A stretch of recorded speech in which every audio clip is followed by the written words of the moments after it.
Halo teman-teman, jumpa lagi dengan gue Alfian di Kenera TV. Terima kasih untuk kalian sudah mengklik video ini ya. Oke teman-teman, di video kali ini gue bakal menceritakan sebuah kisah kriminal ya yang dilakukan oleh pasangan yang paling heboh ya. Ini sekitar tahun 1930-an yang lalu di Amerika Serikat ya. Mereka ini adalah Bonnie and Clyde.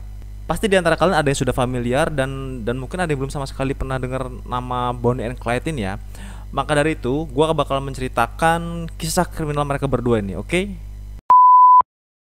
Jadi Bonnie and Clyde ini adalah pasangan yang melakukan tindakan kriminal selama 2 tahun selama masa The Great Depression di Amerika Serikat. Nah, The Great Depression ini apa? The Great Depression ini adalah masa-masa depresi besar di Amerika Serikat pada waktu itu, tahun 1930-an. Sebelum kita lebih dalam ke ceritanya lagi, gue bakal ngebahas dulu tentang latar belakang mereka dulu ya. Yang pertama gue bakal bahas adalah latar belakang dari Bonnie. Bonnie ini memiliki nama panjang yaitu Bonnie Elizabeth Parker yang lahir pada 1 Oktober 1910 di Rowena, Texas dan merupakan anak kedua dari 3 bersaudara.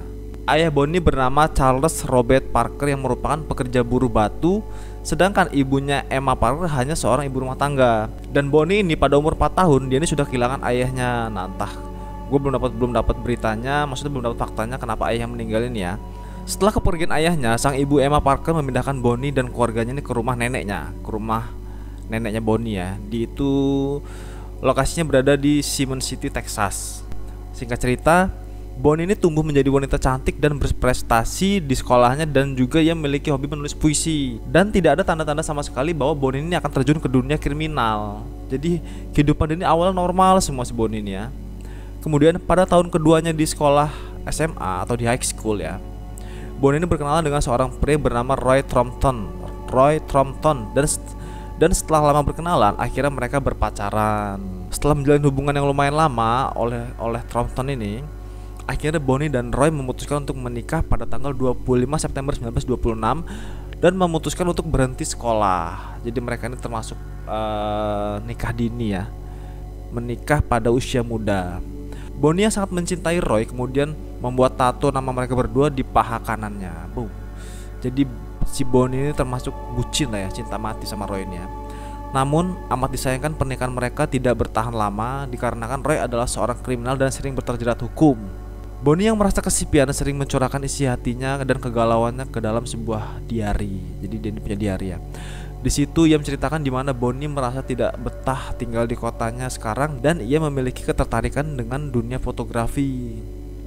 Kemudian pada awal tahun 1929 si Roy, suami Bonnie ini tertangkap oleh polisi karena kasus perampokan dan didakwa 5 tahun penjara. Dan setelah si Roy terjerat hukum, si Bonnie tidak pernah lagi berjumpa dengan Roy. Jadi mereka ini berpisah begitu aja tanpa bercerai. Dan kabarnya Bonnie tetap memakai cincin pernikahannya dengan Roy sampai mereka tutup usia ya. Setelah Bonnie pulang ke orang tuanya, lalu ia bekerja di sebuah kafe dan mempunyai seorang teman dekat bernama Ted Hinton. Nah, ini teman pertama Bonnie di kerjaan ya. Jadi si Bonnie ini kerja di kafe, kemudian dia berkenalan sama temannya bernama Ted Hinton. Nah, Ted Hinton ini termasuk salah satu orang yang berperan dalam pembunuhan Bonnie nanti, temannya ini ya. Nanti gue bakal ceritain. Kemudian setelah kurang lebih selama 10 bulan, Bonnie ini akhirnya harus terpaksa berhenti dari pekerjaannya di kafe itu karena depresi hebat tuh lagi menghantam Amerika Serikat ya. Jadi lagi krisis lah. Nah, jadi itu sedikit latar belakang tentang Bonnie ya. Selanjutnya kita ke latar belakang tentang sang pria yaitu si Clyde. Clyde ini memiliki nama lengkap yaitu Clyde Chestnut Barrow. Nah, itu namanya agak susah men. Yang lahir pada 24 Maret 1909 di Tellico, Texas. Dan dia ini anak kelima dari 7 bersaudara. Ayah Clyde ini bernama Basil Barrow dan ibunya bernama Chami Talita Walker. Orang tua Clyde adalah seorang petani dan mereka termasuk dari kalangan bawah yang terkadang sering tidak cukup untuk memberikan makan untuk anak-anaknya. Jadi keluarga Clyde ini termasuk keluarga yang stratanya rendah ya di Amerika. Jadi termasuk ya yang pas-pasan lah. Dan bahkan suatu ketika lahan keluarganya ini pernah mengalami kerugian akibat musim kemarau yang berkepanjangan.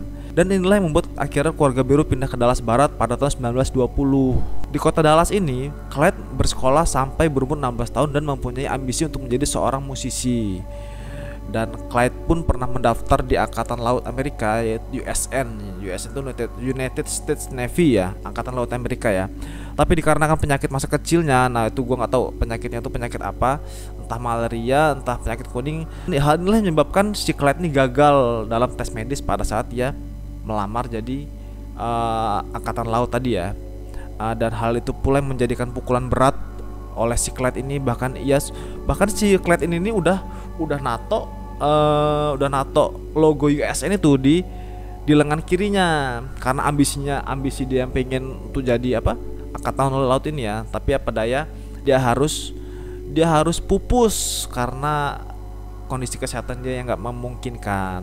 Dan saat itu di Dallas Barat itu tempat tinggal Clyde ini adalah lingkungan yang cukup keras ya. Jadi kehidupannya keras, mungkin kriminal di mana-mana. Tapi Clyde ini nggak ada masalah untuk dia berbaur dengan lingkungannya. Tapi karena pengaruh dari kakaknya yang bernama Mervyn Ivan Barrow, atau sering dipanggil Buck ya, namanya Buck. Jadi akhirnya si Clyde ini sering berurusan dengan hukum, mulai dari pencurian kecil-kecilan sampai dia ini merampok senjata api nantinya. Lalu pada akhir tahun 1929, saat Clyde berusia 20 tahun, dia ini sudah buron karena beberapa kasus perampokan. Nah, itu tadi sedikit latar belakang tentang Clyde Barrow ya. Jadi dia ini anak kelima dari 7 bersaudara. Dia ini sempat gagal melamar menjadi USN, United States Navy, dan dia nggak begitu stres sih, karena ya memang itu ambisi dia untuk jadi itu, tapi gagal. Jadi gimana ceritanya Clyde sama Bonnie ini bisa ketemu? Jadi Bonnie dan Clyde ini bertemu di Texas pada Januari 1930, di mana saat itu Bonnie berumur 19 tahun dan Clyde masih berumur 21 tahun. Jadi mereka ini bertemu tidak sengaja di rumah teman mereka yang bernama, kita sebut aja, gue nggak tahu namanya siapa sih ya, kita sebut aja Mona ya. Dimana Mona ini mengenal Clyde dan mengenal Bonnie. Namun Bonnie sama Clyde ini belum saling mengenal. Pada saat itu Bonnie sedang menganggur dan tinggal di rumah Mona untuk menemani Mona yang sedang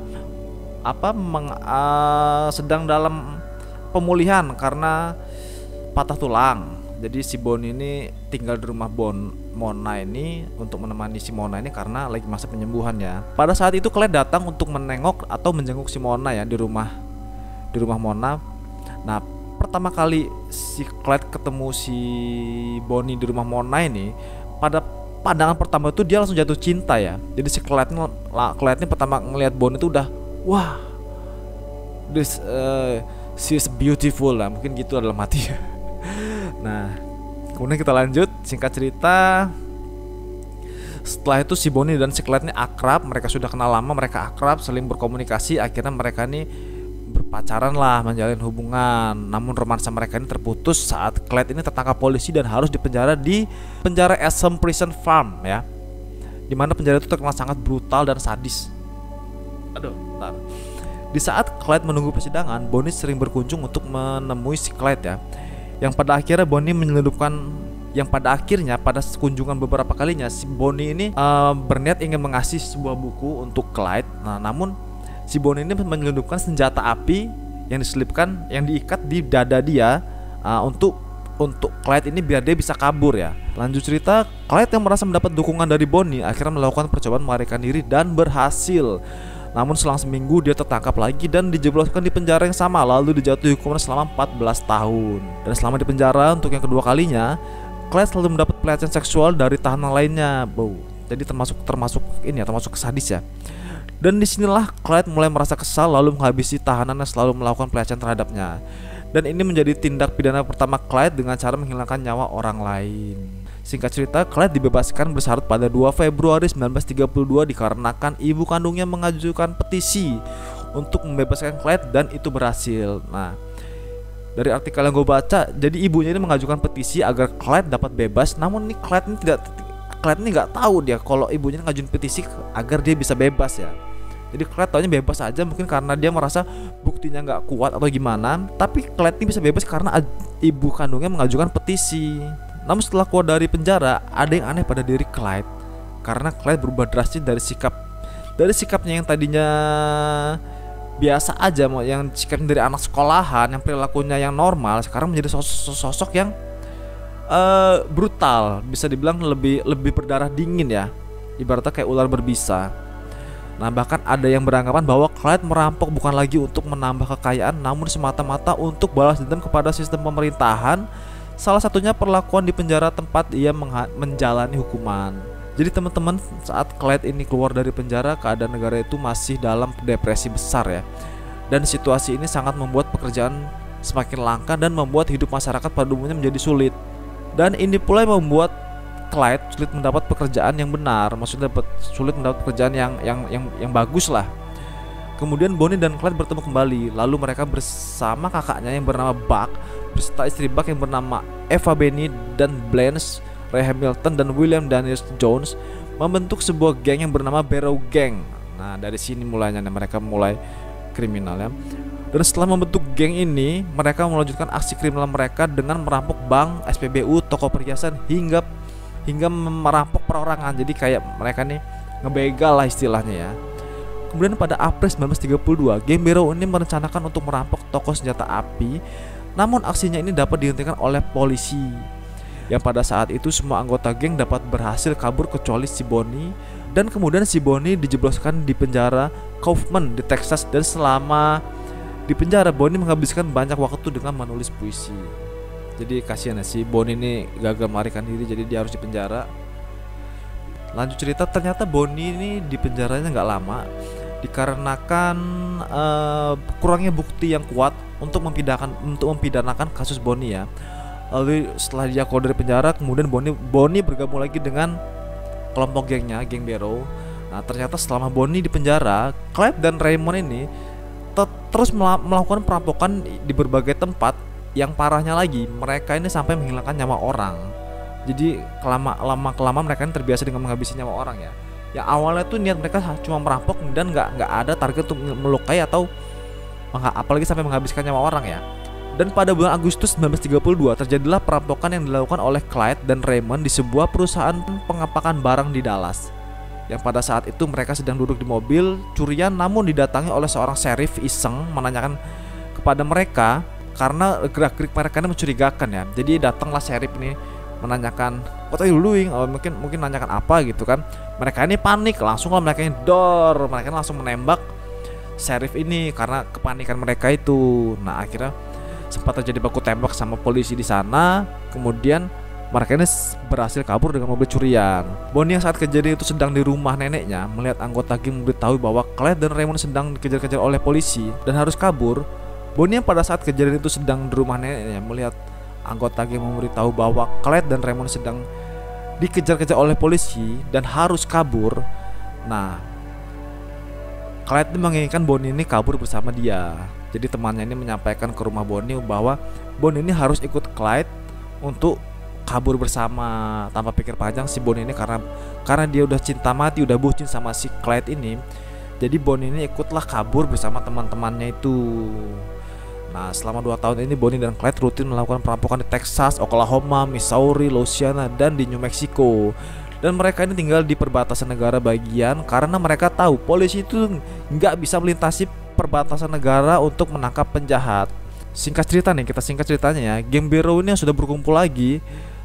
Ada kakaknya Bonnie tadi, Bonnie, Clyde, kakaknya dengan iparnya, terus 2 temannya ini menginap di sebuah kabin di Red Town di Missouri pada 19 Juli 1933. Lalu polisi ini mendapat kabar dari warga tentang keberadaan mereka ya, tentang keberadaan geng Barrow ini ya di sebuah kabin tersebut ya. Kemudian pada jam 11 malam polisi datanglah nyamperin ke penginapan mereka ini. Nah, di situ terjadilah baku tembak lagi ya di situ karena polisi menyergap. Kemudian geng Barrow ini melakukan perlawanan, namun mereka berhasil melarikan diri lagi nih ya. Dengan kondisi mobil yang sudah kempes tertembak dan kaca mobil itu udah pecah kena tembak juga ya. Dan pecahan kaca itu mengenai si Clyde. Nah, jadi pecahan kacanya kena mata Clyde, sedangkan mereka tuh harus terus mengendarai mobil sejauh-jauhnya dan berhenti hanya untuk mengisi bahan bakar dan mengganti perban. Selama berminggu-minggu geng ini menjadi pengembara di mana mereka harus tinggal di camp gelandangan dan dasar sungai hingga makan seadanya. Karena itu mereka sudah keuangan mereka sudah mulai menipis dan stok makanan mereka sudah mulai habis mungkin ya. Situasi ini membuat hubungan Bonnie dan Clyde yang tadinya romantis menjadi memanas. Bonnie sempat ingin pulang ke rumah orang tuanya lagi karena dia tidak tahan dengan situasi kritis yang dialaminya sekarang ini. Namun si Clyde ini melarang dengan terus meyakinkan Bonnie bahwa tenang, suatu situasi ini pasti bakal berakhir. Kita harus tetap bersama, kata dia, kata si Clyde. karena nggak rela untuk ditinggalin si Bonnie-nya ya. Singkat cerita, di suatu perjalanan geng biru ini akan beristirahat di daerah Dexter, Iowa. Ada seorang petani yang melihat mereka dan langsung melaporkan ke polisi.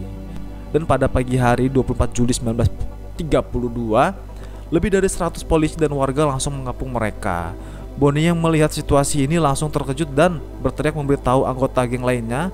Dan terjadilah baku tembak yang menewaskan Buck, kakaknya si Clyde ini, dan Blanche, istri dari Buck pun tertangkap. Karena pada saat Buck ini tertembak, istrinya ini, si Blanche ini nggak mau meninggalkan kakaknya ini, suaminya ini ya. Jadi akhirnya mereka tertangkap dan nggak lama dari yang gue baca ini, si Buck ini nggak tertolong ya, dia meninggal di rumah sakit setelah tertembak gitu ya. Namun Bonnie dan Clyde dan sisa anggota lainnya ini berhasil kabur dengan mengendarai kendaraan ya, dengan mengendarai mobil. Setelah beberapa minggu mereka melakukan perampokan lagi dikarenakan mereka sudah kehabisan uang dan makanan. Dan pada bulan November 1933, salah satu anggota geng bernama Jones tertangkap. Entah gimana ceritanya dia bisa tertangkap. Lalu Jones ini membeberkan semua yang ia ketahui tentang Clyde dan Bonnie. Jadi salah satunya tuh yang dikasih tahu sama si Jones ini adalah yang ceritain sama polisi ini, Pak, kalau lo mau nangkep Pak, kalau lo mau nangkep si Bonnie, caranya ada, lo pantau keluarga mereka, kata dia. Karena si Bonnie dan Clyde ini selalu mengunjungi keluarga mereka di Dallas ya. Singkat cerita, kemudian setelah lama polisi ini merasa kewalahan dan merasa menyerah mungkin ya dengan sepak terjang si Bonnie dan Clyde ini. Polisi ini berinisiatif menghubungi seorang pensiunan purnawirawan. Dia ini yang bernama Frank Hammer ya. Seorang pensiunan terkenal dapat meringkus penjahat-penjahat kelas kakap di Texas selama 20 tahun. Dan dia ini menjadi legenda hidup karena rekam jejaknya menangkap 53 penjahat dan melumpuhkan 17 orang. Lalu Frank mengumpulkan 6 polisi yang terdiri dari 4 perwira polisi yang berasal dari Texas dan 2 lagi berasal dari Louisiana. Dan salah satu dari 6 polisi ini adalah teman si Bonnie saat kerja di kafe, yaitu Ted Hinton. Nah ini Ted Hinton ini termasuk dari 6 polisi terpilih ini yang dikumpulkan sama Frank untuk mencari atau memburu si Bonnie and Clyde ya.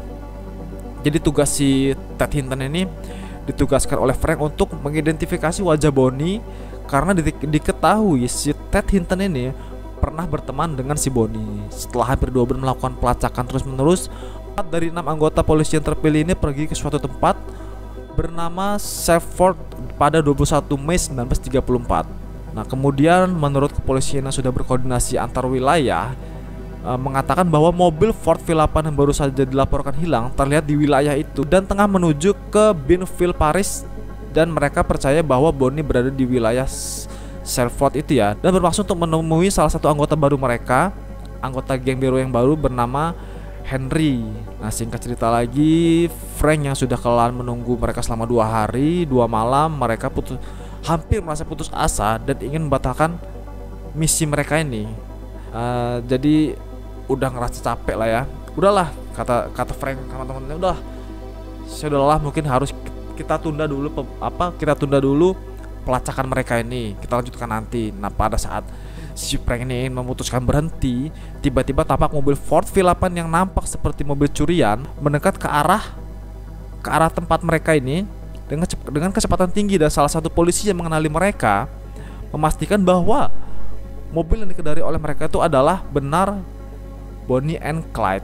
Lalu pada pukul 9 tepatnya tanggal 23 Mei 1934, mobil yang mereka kendari masuk ke dalam jangkauan tembak dari penembakan situ yang sudah disiapkan oleh Frank. Jadi dari ke-6 anggota ini ya, mereka ini termasuk para penembak jitu ya, mempunyai keahlian masing-masing. Setelah mobil mereka itu masuk jarak tembak, 6 polisi itu melepaskan tembakan senapan mesin mereka ke arah mobil yang kendarai Bonnie dan Clyde. Ratusan peluru meluncur ke mobil yang mereka kendarai guna untuk menghilangkan nyawa mereka sekaligus. Jadi tanpa perlawanan si Bonnie dan Clyde ini seketika tewas di dalam mobil dengan dihujani ratusan peluru ya. Dan setelah banyaknya kasus perampokan dan 13 pembunuhan atas nama mereka, aksi kejahatan Bonnie ini pun berakhir di mana mereka langsung tewas seketika di dalam mobil tersebut. Jasad mereka pun dibawa ke Dallas dan ditampilkan di depan umum. Dan berita penembakan ini pun cepat menyebar dan membuat kumpulan massa yang datang hanya untuk menyaksikan, dan beberapa ada yang ingin mengambil bagian tubuh Bonnie and Clyde untuk dijadikan souvenir ya.